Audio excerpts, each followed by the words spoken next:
नमस्कार साथियों, अभी ठीक है वॉइस? जल्दी से बताइए, फिर तभी हम शुरू करते हैं। अभी वॉइस ठीक है? तो चलिए, आपके लिए आपके सारे अध्यापकों की टीम आई है आपको बेस्ट विशेस बोलने के लिए। न केवल बेस्ट विशेस बोलने के लिए, आपको कुछ छोटी छोटी बातें वो बताने के लिए जो एग्ज़ाम में बहुत ज़रूरी होती हैं और जिनकी वजह से हमारा एग्ज़ाम बहुत बेहतरीन भी हो सकता है, और जिन्हें हम ध्यान न रखें तो हो सकता है हमारी पूरी मेहनत भी मिट्टी में मिल जाए। तो कोशिश रहेगी हमारी सबकी कि आपको उन छोटी छोटी बातों से हम अवगत कराएं और शुभकामनाओं के साथ साथ एक वो रास्ता भी आपको दिखाएं जिससे आपकी कोई भी गलती पेपर में ऐसी ना हो जाए जो आपकी सारी मेहनत को बेकार कर दे। तो सबसे पहले मैं आकाश सर से कहूँगा कि एक बार वो बच्चों को गाइड करें।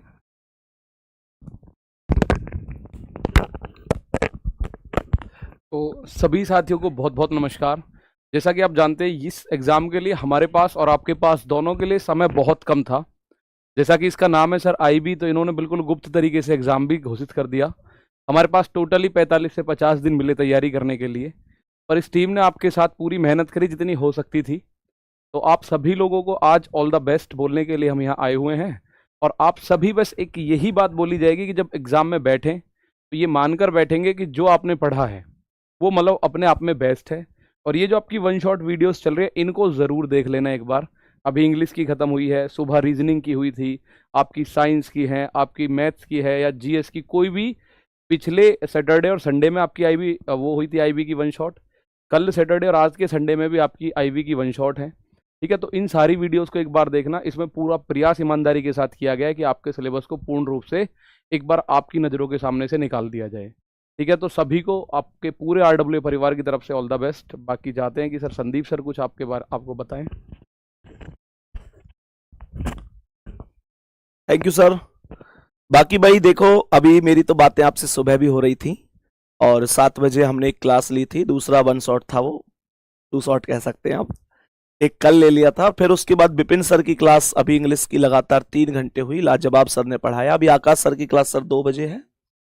और मेरे प्यारे दोस्त, मैं बस इतना कहूंगा कि आपको ना बिल्कुल भी अपने आप को कम महसूस नहीं रखना है। मुझे पता है कि जब एग्जाम नजदीक आता है ना, तो थोड़ा सा उथल पुथल सी अंदर रहती है कि यार पता नहीं क्या होगा। एक डर सा रहता है कि जो मैंने पढ़ा है उससे कुछ लाभ मिलेगा या नहीं मिलेगा, मेरा पढ़ा हुआ पेपर में आएगा भी कि नहीं आएगा। लेकिन आपको ना यह चीज समझकर चलनी है कि यह डर नहीं है।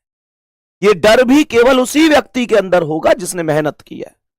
अब कोई व्यक्ति अगर एक भी दिन नहीं पढ़ा तो उससे पूछो, क्या वो डरेगा एग्जाम से? नहीं, उसे पता है कुछ होना ही नहीं है। ये एक चिंता होती है अपने प्रति और बहुत सकारात्मक आपको लेना है इसे। लेकिन ये डर पेपर जाने से पहले, वहां बैठने से पहले आपको खत्म कर देना है। क्योंकि कई बार ना डर के चक्कर में 3 से 4 क्वेश्चन तो आते हुए ही गलत हो जाते हैं। दूसरा ये कि आपको एग्जामिनेशन सेंटर पर बहुत टाइम से पहुंचना है। कई बार ऐसा होता है कि फिर एंट्री नहीं मिलती है और थोड़े से भी लेट हो गए तो मुझे जो अब तक इस पूरे के पूरे आईबी के प्रकरण में ये लगा है ना, तो मुझे लगा है कि यार ये लोग बड़े ही, जैसे एग्जाम डेट अभी आकाश सर ने बताया बड़ी जल्दी दे दी, 12 दिन पहले बता रहे हैं कि एग्जाम डेट 29 और 30 तारीख की है। तो मतलब यहां पर हमको थोड़ी सी भी लापरवाही नहीं करनी है। आप अगर 1 मिनट भी लेट हो गए और आपको एंट्री ही नहीं दी गई तो फिर आप जरा सोचिए आपकी मेहनत का फायदा क्या है। बाकी बिल्कुल प्रेशर नहीं लेना, एकदम सेंटर पर समय से पहुंचते हुए बहुत तसल्ली से आप पेपर दीजिए और ये मानसिकता के साथ कि यार आता हुआ क्वेश्चन गलत नहीं करूंगा, मैंने जो पढ़ा है वो अपने आप में बेस्ट है। बाकी हमारी पूरी टीम ने आपके साथ जी जान से मेहनत करी है जितना भी समय मिला है। और आज भी आप देख रहे हैं कि संडे था, आज क्लास नहीं थी किसी की। बस ये था कि मेरी क्लास सुबह थी तो मैं 7 बजे से 9:30 बजे तक फ्री हो गया, मुझे भी फिर निकलना था। अभी आकाश सर क्लास घर से लेते आज 2 बजे, सोनवीर सर अभी हॉस्पिटल से आ रहे हैं, मैम भी अभी सीधे, मतलब आप समझो ना, केवल इसलिए कि बस हमारा मन था कि यार इस लास्ट समय पर आप लोगों से एक बार एक मुलाकात जरूर हो जाए, क्योंकि हम आपको थोड़ा सा बेस्ट विशेस दे पाए। तो आपके लिए बहुत बहुत शुभकामनाएं और बहुत सारा प्यार। बढ़िया तरीके से पेपर दे के आओ। कल टेलीग्राम ग्रुप ओपन रखेंगे। पेपर के तुरंत बाद जरूर बताना कि आपको क्या फायदा हम लोगों से मिला और कैसा आपका पेपर रहा। ठीक है जी, ऑल द बेस्ट, बहुत बहुत शुभकामनाएं। बाकी विपिन सर अभी क्लास लेके गए, फिर भी कुछ कहना चाहेंगे जरूर सर। Thank you sir. प्यारे साथियों नमस्कार। जैसे कि संदीप सर ने और आकाश सर ने, मनवीर सर ने बहुत सारी इंपॉर्टेंट बातें आपको बता ही दी है। कोई ऐसी बात उन्होंने छोड़ी नहीं है कि जो आपके लिए रह गई हो, जो आपको ध्यान रखनी है। एक दो बातें उन्हीं बातों में मैं जोड़ना चाहूंगा कि सबसे जरूरी एग्जाम पे टाइम से पहुंचे, क्योंकि आपको कोई भी अनवांटेड प्रेशर नहीं अपने ऊपर क्रिएट करना। आप कोई एग्जाम अब मॉक घर पे लगाओ और एग्जाम में कोई मॉक लगाओ, दोनों में 7 से 8 क्वेश्चन का अंतर आ। उसके पीछे का बहुत बड़ा रीजन है, हम अपने ऊपर एक अनवांटेड प्रेशर क्रिएट कर लेते हैं। मैंने आपको पहले भी ये बात बताई और आज भी मैं वही बात बोलूंगा, आपको किसी भी प्रकार का अनवांटेड अननेसेसरी प्रेशर अपने ऊपर क्रिएट नहीं करना, क्योंकि सिलेक्शन लेने वाले और सिलेक्शन से रहने वालों में सिर्फ इतना अंतर होता है, सिलेक्शन लेने वाले आते हुए क्वेश्चंस को गलत नहीं करते हैं और सिलेक्शन से मिस होने वाले आते हुए क्वेश्चंस को गलत कर देते हैं। आपको आते हुए क्वेश्चन किसी भी कीमत पे गलत नहीं करना।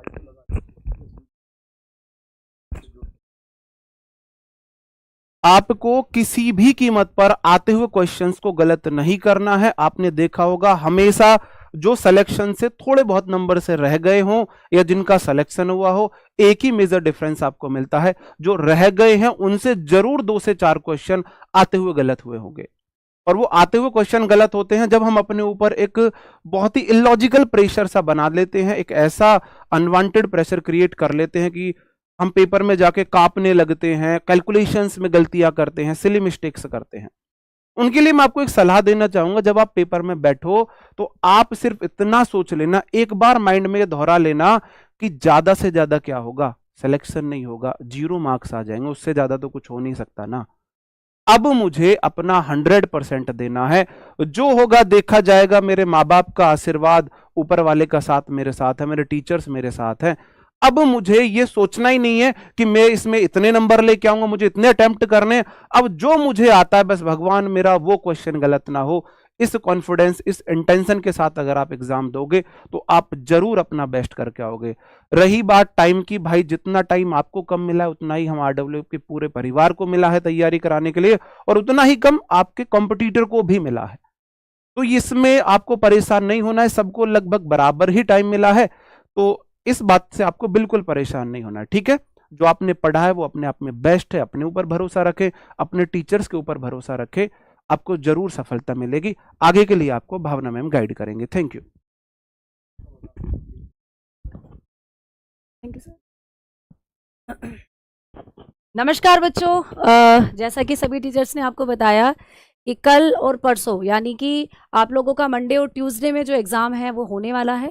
और जिस तरीके से हमारे परिवार में जब कभी हम लोग 12th क्लास में होते थे या कभी भी कॉलेज में होते थे, हम लोगों का एग्ज़ाम होता था, तो घर के जो बड़े हैं यानी हमारे माता पिता, दादा दादी हमें आशीर्वाद देते थे कि बच्चों तुम्हारा जो एग्ज़ाम है वो बहुत अच्छा जाए। ठीक वैसे ही आज आपके जो प्यारे गुरुजन हैं यहाँ इकट्ठा हुए हैं, क्योंकि आप लोग हमारे परिवार का हिस्सा हैं।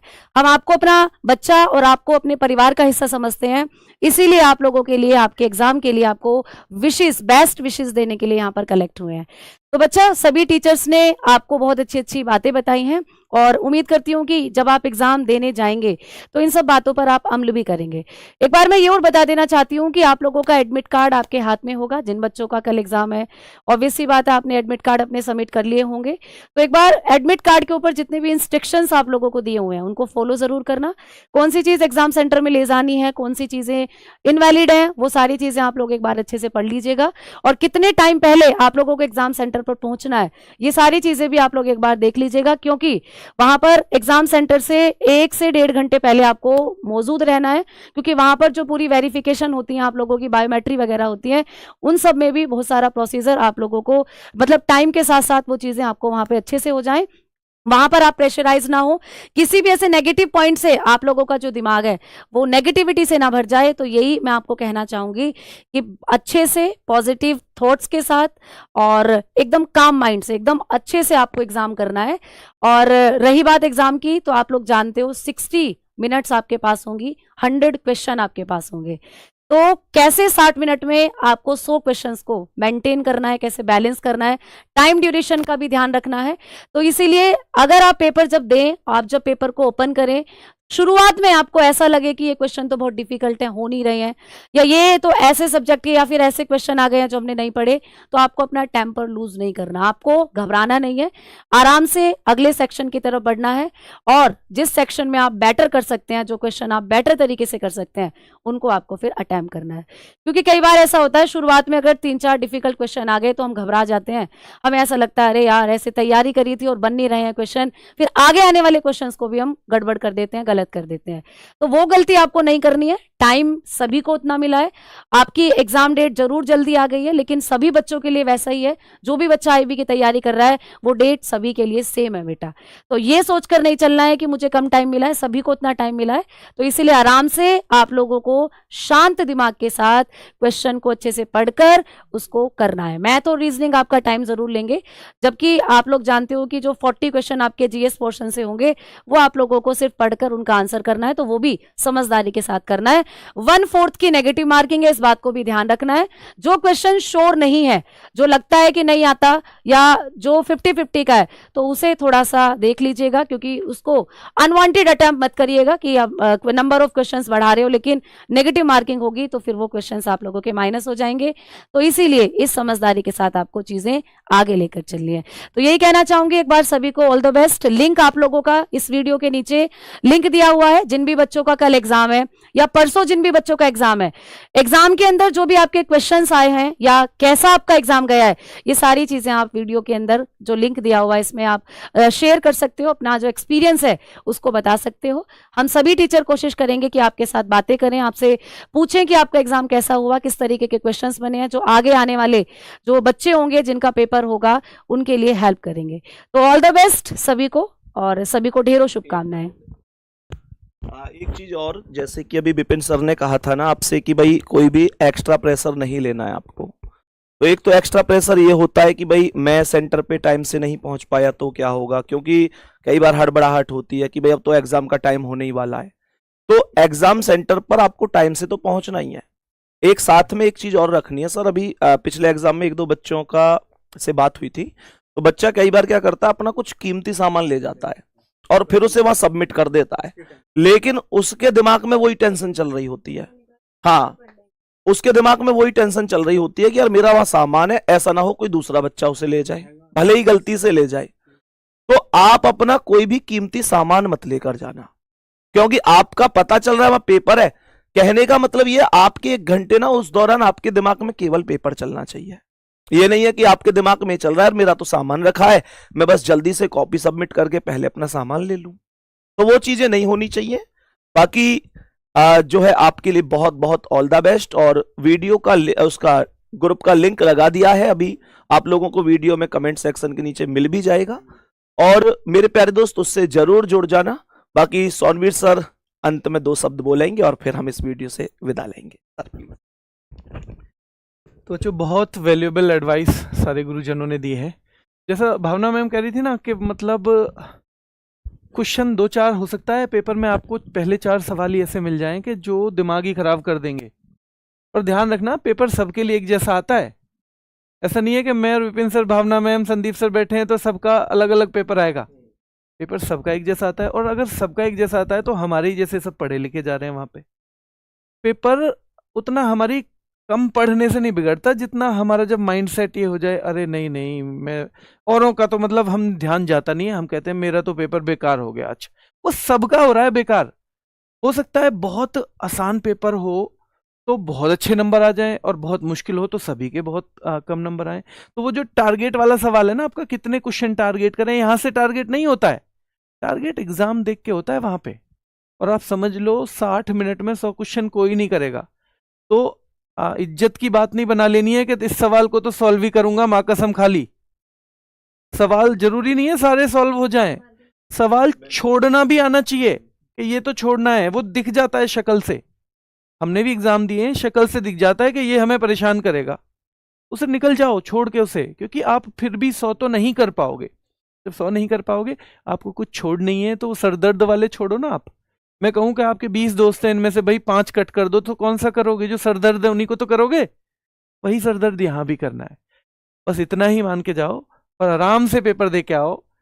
सबका आशीर्वाद उन लोगों का लेके जाओ जिन जिनका आपके जिंदगी में कोई ना कोई मायने हैं, ठीक है?